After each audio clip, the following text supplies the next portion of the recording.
नमस्कार, just India news में स्वागत है आपका। मैं हूं आपके साथ महेश शर्मा। खबरों के रुक करने से पहले नजर डालेंगे अब तक के हेडलाइंस पर। हेडलाइंस के प्रायोजक हैं John Wesley convent school.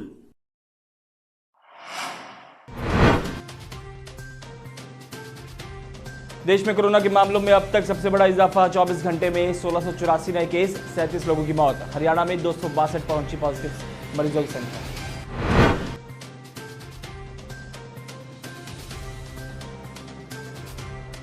PM Modi ने राष्ट्रीय पंचायती राज दिवस पर किया संबोधित। झज्जर में उपायुक्त सहित पंचायत प्रतिनिधियों ने देखा कार्यक्रम।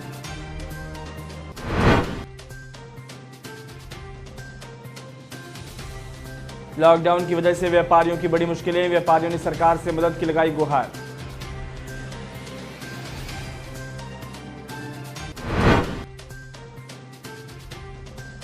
और रादौर एसडीएम पूजा चावरिया ने खुद संभाला मोर्चा। लॉकडाउन का उल्लंघन करने वालों पर दिखाई सख्ती, कई लोगों के किए चालान। खबरों के प्रायोजक हैं Oscar super speciality hospital and trauma centre. देश में कोरोना वायरस संक्रमण के नए मामलों में एक दिन में अब तक का सबसे बड़ा इजाफा देखने को मिला है। देश भर में कोरोना वायरस के मरीजों की संख्या 23,000 के पार पहुंच गई है।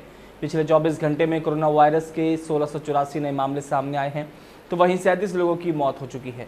शुक्रवार को जारी स्वास्थ्य मंत्रालय के आंकड़ों के मुताबिक देश में कोरोना वायरस से संक्रमित लोगों की संख्या बढ़कर 23,077 हो गई है।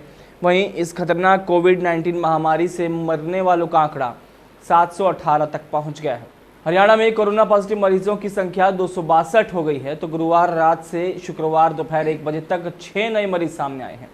इनमें पानीपत के 3, गुरुग्राम के 2 और रोहतक का 1 मरीज शामिल है। गुरुग्राम में कोरोना पॉजिटिव मरीज के संपर्क में आने वाले 2 मरीज भी पॉजिटिव मिले हैं। वहीं रोहतक के सांपला में एक कारपेंटर संक्रमित मिला है। वैश्विक महामारी कोरोना से निपटने के साथ ही पंचायती स्तर पर किस प्रकार पंचायत प्रतिनिधि अपना दायित्व निभाएं, इसी उद्देश्य के साथ शुक्रवार को राष्ट्रीय पंचायती राज दिवस मनाया गया। प्रधानमंत्री नरेंद्र मोदी ने वीडियो कॉन्फ्रेंस के माध्यम से लाइव टेलीकास्ट कार्यक्रम से देशवासियों को विस्तार से जानकारी दी। वहीं झज्जर में उपायुक्त जितेंद्र कुमार, अतिरिक्त उपायुक्त उत्तम सिंह और जिला परिषद चेयरमैन परमजीत सहित जिले के सभी एसडीएम, बीडीपीओ और पंचायत प्रतिनिधियों ने प्रधानमंत्री का लाइव टेलीकास्ट देखा और आवश्यक जानकारी ली। उपायुक्त जितेंद्र कुमार ने जिलेवासियों को राष्ट्रीय पंचायती राज दिवस की शुभकामनाएं दी और कहा कि जिस प्रकार कोविड-19 वैश्विक महामारी के दौर में सभी पंचायतें सराहनीय काम कर रही हैं, वो कोरोना से बचने का सार्थक उपाय है। उन्होंने कहा कि आज प्रधानमंत्री मोदी द्वारा ई ग्राम स्वराज पोर्टल और मोबाइल ऐप का शुभारंभ किया गया है। साथ ही स्वामित्व योजनाओं की भी शुरुआत की गई है। उन्होंने कहा कि लॉन्च हुए ऐप के जरिए ग्राम पंचायतों के फंड, उसके कामकाज की पूरी जानकारी होगी और इसके माध्यम से पारदर्शिता भी आएगी। देश की राजधानी से सटा झज्जर जिला कोविड-19 वैश्विक महामारी से बचाव की दिशा में पूरी सजगता बरत रहा है। स्वास्थ्य सुरक्षा दृष्टि से जहां एक और हर आमजन पर प्रशासन की पैनी नज़र है, तो वहीं लॉकडाउन में श्रमिकों को किसी भी प्रकार से रोजगार की चिंता ना हो, इसके लिए औद्योगिक इकाइयां अनुमति के आधार पर ही शुरू की जा रही हैं। औद्योगिक इकाइयां की शुरुआत किए जाने पर कार्यरत कर्मियों द्वारा सरकार द्वारा दी गई अनुमति पर आभार भी जताया गया है। झज्जर उपायुक्त जितेंद्र कुमार का कहना है कि वैश्विक महामारी के दौर में जहां आमजन की स्वास्थ्य सुरक्षा का पूरा ध्यान रखा जा रहा है, तो वहीं लोगों को आर्थिक रूप से नुकसान न हो, इसके लिए प्रशासन की ओर से विशेष रूप से ग्रामीण क्षेत्र में स्थित औद्योगिक इकाइयों को खोलने की अनुमति दे दी गई है। अनुमति प्राप्त इकाई में कार्यरत कर्मचारियों के ठहरने और भोजन की व्यवस्था परिसर में ही सुनिश्चित होगी और कोविड-19 नियमों की पालना सुनिश्चित रहेगी। रादौर में लॉकडाउन की लोगों द्वारा लगातार की जा रही अवहेलना के बाद प्रशासन ने सख्ती दिखाई है। एसडीएम रादौर पूजा चावरिया प्रशासनिक अमले के साथ खुद सड़कों पर उतरी और बेवजह और बिना मास्क पहने लोगों की जमकर खिंचाई की। इस दौरान एसडीएम ने बिना मास्क अपनी दुकानों पर बैठे दुकानदारों को भी मास्क पहनने और सामान देते वक्त सोशल डिस्टेंसिंग का पालन करने की हिदायतें दी हैं। इस मौके पर पत्रकारों को जानकारी देते हुए एसडीएम पूजा ने कहा कि उन्हें लॉकडाउन की अवहेलना की लगातार शिकायतें मिल रही थी, जिसके बाद उन्होंने खुद ये बीड़ा उठाते हुए लोगों को लॉकडाउन की पालना करने के बारे में समझाया है। शहर में हमने 21 चालान किए हैं, अभी भी लगे हुए हैं। हम लोग देख रहे हैं जो उल्लंघना कर रहे हैं लॉकडाउन की, हम उनके चालान कर रहे हैं। जो नहीं मानेंगे ज़्यादा तो उनके FIR भी कर दी जाएगी। क्या क्या किस चीज़ के कुछ बाइक हमने इम्पाउंड भी किए हैं, कुछ देख रहे हैं हम। क्या क्या चीज़ चेक कर रहे हैं? हम ये देख रहे हैं कि मास्क जो नहीं लगा रहे उनकी तरफ भी चालान करें। हम लोगों को अवेयर कर रहे हैं कि चालान कि कम से कम मास्क को लगाएं। देखिए, कल मेरे पास ये शिकायत आई थी और शिकायत को मद्देनज़र रखते हुए मैंने नायब तहसीलदार SHO और अपने सेक्रेटरी म्यूनिसिपल कमेटी की एक कमेटी गठित की थी जो कि इंश्योर करें कि लोग लॉकडाउन का उल्लंघन ना करें। परंतु आज भी मैंने राउंड लगाया, मैंने देखा कि मार्केट में कुछ लोग जो हैं वो बिना मास्क के घूम रहे हैं और कुछ शॉपकीपर्स भी हैं जो मास्क नहीं पहन रहे। अभी मैंने दोबारा से अपने ऑफिसर्स को भेजा है अपनी चेकिंग करने के उपरांत। तो मैं आपके चैनल के माध्यम से ये मैसेज सबको देना चाहती हूँ कि प्लीज़ आप इस चीज़ में लापरवाही मत बरतें, आप मास्क का उपयोग करें और बेवजह अपने घरों से बाहर ना निकलें। कोरोना महामारी को लेकर पूरे देश को 3 मई तक लॉकडाउन किया हुआ है। लोग एक दूसरे के संपर्क में ना आए, इसके लिए धारा 144 भी लगाई हुई है। इसी के साथ प्रशासन द्वारा लोगों को घरों में रहने और अति आवश्यक कार्य के लिए ही बाहर निकलने और सोशल डिस्टेंस कायम रखने की अपील की जा रही है। लॉकडाउन में पुलिस प्रशासन भी मुस्तैदी के साथ अपनी ड्यूटी निभा रहा है। इस महामारी में दिन रात अपनी सेवाएं दे रहे पुलिस कर्मियों के सम्मान में ग्राम पंचायत बामनी खेड़ा द्वारा पुष्प वर्षाकर स्वागत किया गया। DSP सुरेश कुमार ने इस नेक कार्य और समाज सेवा के लिए ग्राम पंचायत का धन्यवाद करते हुए कहा कि लोग पुलिस प्रशासन की कार्यशैली से खुश हैं। इस प्रकार के कार्यों से जनता और पुलिस के मध्य दूरी नहीं बनती, आपसी भाईचारा कायम रहता है। हालांकि पुलिस हर समय मुस्तैदी के साथ अपनी ड्यूटी करती है और हमारा कर्तव्य है लोगों की सेवा करना। लोगों से अपील करते हुए उन्होंने कहा कि 3 मई तक लॉकडाउन है, कुछ ही दिन और बचे हैं।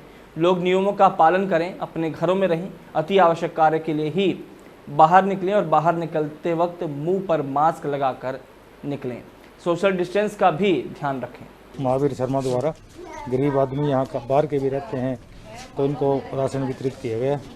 ग्राम पंचायत की पुलिस के सहयोग से राशन वितरित किया गया और आम पब्लिक से मैं अपील करूँगा भाई सोशल डिस्टेंसिंग ही इसका इलाज है कोरोना का, और सोशल डिस्टेंसिंग का पालन करें और कोरोना को भगाएं। बहुत ज़रूरी काम ना हो तो घर से ना निकलें, अगर ज़रूरी काम है तो मास्क सैनिटाइज़र अपना साथ लेके मास्क लगा के चलें और डिस्टेंसिंग का विशेष ध्यान रखें। दिल्ली के मोहल्ला क्लिनिक की तर्ज पर भिवानी में डॉक्टर की टीम घर घर जाकर लोगों के स्वास्थ्य का परीक्षण कर रही है। ये टीम ऐसे लोगों की भी जांच कर रही है जो कोरोना से संक्रमित हैं। डिप्टी सिविल सर्जन की अध्यक्षता में ये टीम मोहल्लों में जाकर भी इलाज कर रही है, क्योंकि इस महामारी के समय में सभी अपने घरों में ही हैं और किसी प्रकार की समस्या होने पर वो अस्पताल तक नहीं जा पाते। इस टीम में आशा वर्कर, नर्स और डॉक्टर लगे हुए हैं। इस टीम का नाम मोबाइल वैन दिया गया है। ये टीम शहर के वार्डों में जाकर लोगों के स्वास्थ्य की जांच कर रही है। उसके बाद वो अगर किसी को कोरोना के लक्षण हैं तो उसे सामान्य अस्पताल में ले जाकर उसका कोरोना का टेस्ट कर रहे हैं, ताकि अगर किसी में कोई दिक्कत हो तो उसका इलाज जल्दी से हो सके। वहीं जांच करवा रहे लोगों ने स्वास्थ्य विभाग की इस पहल का स्वागत किया है और डॉक्टर्स की कार्यशैली को काफ़ी सराहा है। क्या नाम है जी आपका? मेरा नाम शिव कुमार गोठवाला जी है जी। शिव कुमार जी, क्या कहोगे आज स्वास्थ्य विभाग की जो टीम आई है, कितना फायदा आप लोगों को? ये सर हमारे वार्ड में जो 90 कोरोना की जो टीमें आई हैं, ये सारे वार्ड वासियों के लिए सबसे अच्छी बड़ी बहुत अच्छी बात है, क्योंकि इससे वार्ड में जितने भी केस हैं कोई इनकी जाँच करने के लिए टीम आई हुई है। यदि कोई केस मिलता है तो डॉक्टर साहब इनकी जांच कर रहे हैं, इनका सैंपल लेंगे ताकि इनको हॉस्पिटल में ना जाना पड़े, वहाँ जाने में दिक्कत होगी, इसलिए हम घर घर जाके इनकी जांच करवा रहे हैं। इससे स्वास्थ्य विभाग को बहुत ज़्यादा फायदा हो रहा है। हमारी जो जिला भिवानी के अंदर 15 मोबाइल टीमें बनी हुई हैं जो हर एक वार्ड के अंदर या फिर किसी जो सब अर्बन एरिया है, जैसे हमारा कोई गाँव है, वहाँ पर हर जगह हर रोज़ जाती हैं और वहाँ पर हर एरिया के पेशेंट को हमारी आशा वर्कर, हर उस एरिया का आशा वर्कर उस एरिया में जाकर हर हाउस टू हाउस सर्वे करती हैं। वहाँ पर कोई ILI का कोई पेशेंट है या कोई SRI का पेशेंट है, वहाँ से निकाल कर उसकी स्क्रीनिंग करते हैं, उसका हम सैंपल लेकर के आगे उसको भेजते हैं, ताकि हम जो एरिया है वहाँ से हम मैक्सिमम लोगों को जो कोविड-19 के सस्पेक्टेड पेशेंट वहाँ से निकाल सकें और उसकी स्क्रीनिंग करके आगे रिपोर्ट दे सकें। समूचे देश को कोरोना महामारी के चलते 3 मई तक लॉकडाउन किया गया है, जिसके चलते बहुत से व्यापार भी बंद पड़े हैं। ऐसे में हमने अम्बाला छावनी स्थित साइंस उद्यमियों से लॉकडाउन से उनके व्यापार में आ रही समस्याओं के बारे में जानकारी ली। साइंस उपकरण के व्यापारियों ने सरकार से व्यापारी वर्ग को चाहे इनकम टैक्स, जीएसटी या फिर किसी अन्य तरीके से रियायत देने की मांग की है। साइंटिफिक एप्रेंटिस और मैन्युफैक्चरर्स एसोसिएशन के प्रधान उमेश गुप्ता ने बताया कि व्यापारियों ने हमेशा सरकार के आदेशों की पालना की है, फिर चाहे डोनेशन के जरिए सरकार की मदद करना हो या फिर कुछ और। लेकिन 31 मार्च से पहले हुए लॉकडाउन की वजह से ही हमारा सारा काम ठप हो गया है। ना ही हमें किसी से कोई पेमेंट प्राप्त हुई है और ना ही हमारा सामान हमारे कस्टमर्स तक पहुंचा है। कुछ सामान गोदामों में पड़ा हुआ है और कुछ रास्तों में फंसा पड़ा है, जिसकी हमें कोई जानकारी नहीं है। हमारी सरकार से गुजारिश है कि सरकार व्यापारियों को किसी भी तरह से कोई ना कोई रियायत दे ताकि व्यापारी सरवाइव कर सके।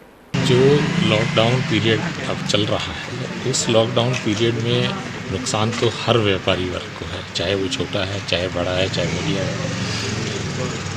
और इस नुकसान के चलते जो हर तरह के व्यापारी हैं जो गवर्नमेंट सप्लाईज भी देते हैं, डीलर सप्लाईज भी देते हैं, जो गवर्नमेंट की ग्रांट्स आती हैं वो ग्रांट्स नॉर्मली 31 मार्च को लैप्स हो जाती हैं। सर दिक्कत ये आ रही है कि सरकार जो भी हमें इंस्ट्रक्शंस दे रही है हम उसको फॉलो करना चाहते हैं मगर कर नहीं पा रहे हैं क्योंकि वो क्लियर नहीं है। जी, हमें सरकार कहती है कि आज कोई डोनेशन चाहिए, कुछ चाहिए, हम कभी भी पीछे नहीं हटते, ना हमारी ऐसी कोई सोच होती है। बट क्या है कि हम चाहेंगे सरकार से कि वो हमें भी कोऑपरेट करे और साथ में जो हमारा पिछले आप समझ लो 1-1.5 महीने से जो काम बंद है, क्योंकि रीज़न क्या था कि जो 31 मार्च से पहले काम बंद हो गए थे, जो ऑर्डर्स थे इंस्टीट्यूशंस के, स्कूल्स के, कॉलेजेस के, वो सारे के सारे जो लास्ट में थे पेंडिंग हुए। Welcome to John Wesley Convent, a prestigious, renowned and remarkable school of Rohtak. Excellent learning environment, standardized infrastructure and experienced faculty, well-formed robotics lab, well-equipped science labs, world-class computer lab, well-stocked library, digital smart classrooms, excellent sports facilities, best transport service. John Wesley Convent, a school where your search comes.